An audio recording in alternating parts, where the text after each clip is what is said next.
Hi, I want to get back to some more typical content for the moment despite the current events.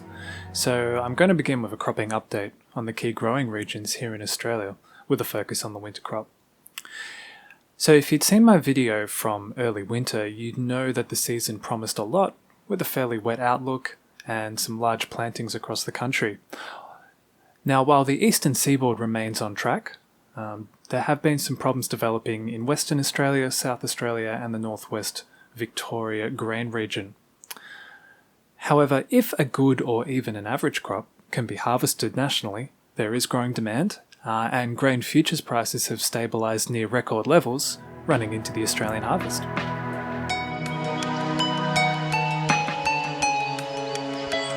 So first up, just heading over to WA, we have noted, or at least we did note, that after years of heat and drought, culminating in bushfires and poor crops last year, a big area of plantings and widespread rainfall had contributed to the massive potential for a big harvest, but some key problems have developed since then. Firstly, Labor Premier Mark McGowan's hard border closure and his strict zero COVID policy has largely brought to an end hopes that migrant workers could enter the state and assist with the harvest due to no quarantine option being made available. So this has raised some questions about logistics and manpower at harvest time and potentially reducing the quality and the quantity of the harvested crop if there are delays. Secondly, with some weather events, so all regions got off to a really good start, and in winter we were talking about big estimates in all regions. However, up north in Geraldton, they've had a really hot, dry run of late, and the big crop there hasn't had the finishing rains needed to really boost the harvest potential, so the estimates are down slightly. And in the wheat belt, they've also had a dry run, and that's hampered the ability of crops to recover from some severe frost events in late August. So again, estimates are down. However, the news is quite good further south in Esperance and Albany, where waterlogging issues have largely resolved, and light September rains, combined with milder temperatures and a lack of frost, have estimates remaining strong in the southern growing regions at least.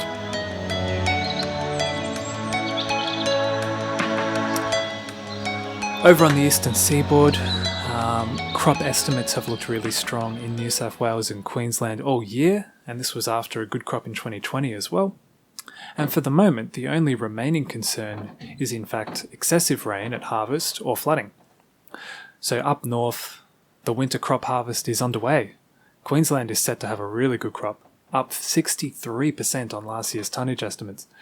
In other good news, the northern Murray-Darling Basin reservoirs were up to 80% capacity, which is up from 25% last year.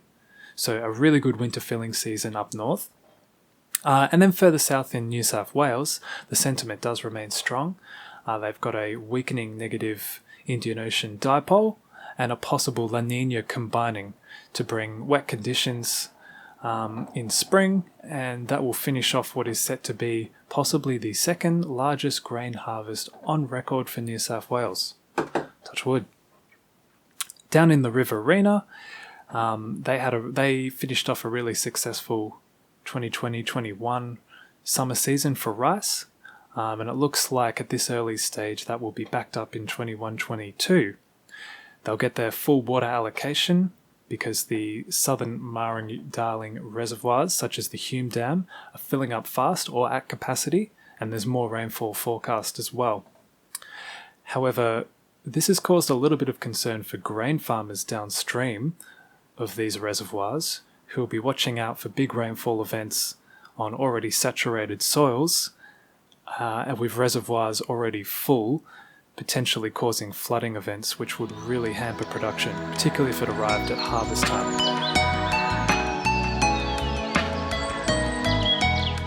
So heading on down to Victoria, we mentioned in July that the northwest Victorian grain region had gotten off to quite a slow start, particularly up north in the Mallee, but farmers who dry sowed were rewarded with a late but a fairly decent autumn break.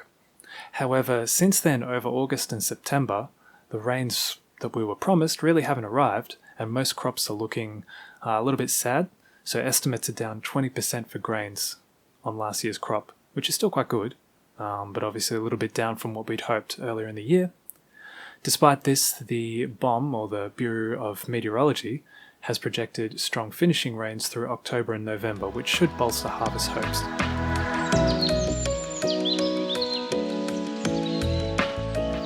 So then jumping across to South Australia, the story is quite similar.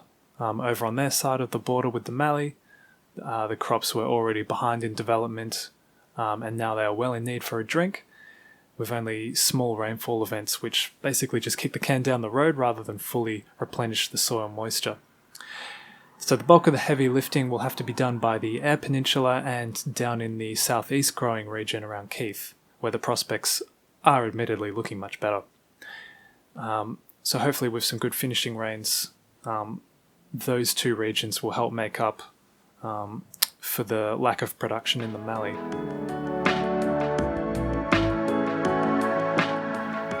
I just wanted to talk briefly about some other crops other than grain.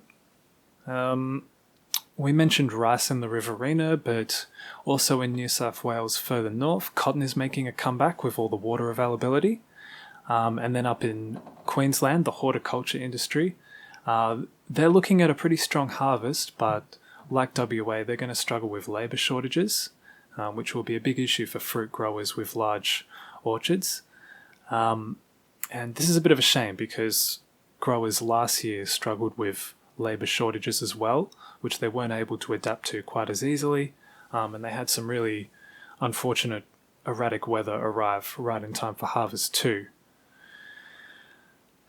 So it's pretty early days for vineyards and wine production as well, but we have had the 2021 vintage come in, which was a big improvement on 2020.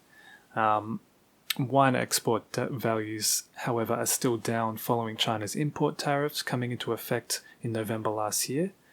And wine is one of those exports that can't be rerouted into new or existing markets quite as quickly due to consumer preferences sort of slowly adapting to new wines.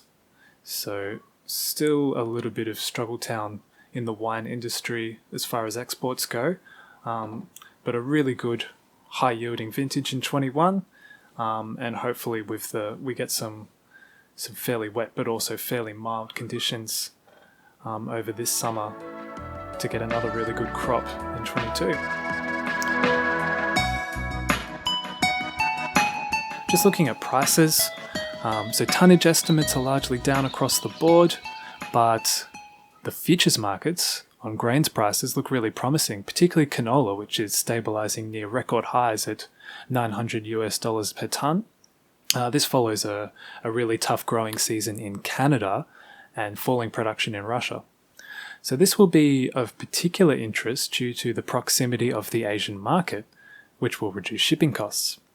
Wheat futures also look strong at about $700 per ton, although that is a little bit down on the May highs, where we noted that erratic global weather was set to possibly impede production worldwide. These high prices have spurred hopes that despite lower tonnage estimates, this harvest may set a new record for value, despite profit margins being eaten into by the high export shipping costs. So just to wrap things up, it's been mixed news, I suppose, from my last update in winter, where I was quite optimistic of high tonnage and really high prices as well. Since then, the weather unfortunately hasn't been entirely kind, and so therefore tonnage estimates are down. But we've also seen something of a global shipping crisis emerge, which will force export costs up.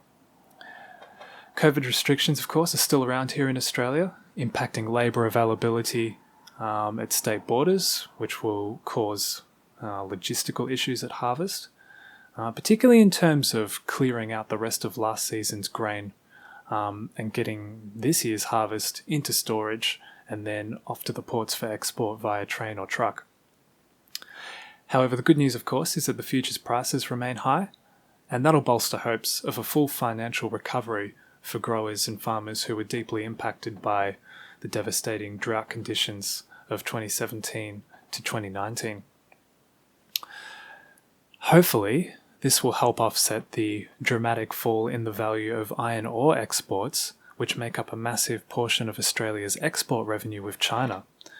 China, of course, is making attempts to decouple their economic growth with Australia's and to reduce their exposure to our raw materials. Well, that's about it for me, so thank you for watching. I want to have a financial markets update soon to follow on from the one I did in June, and we'll see how we go from there. Cheers.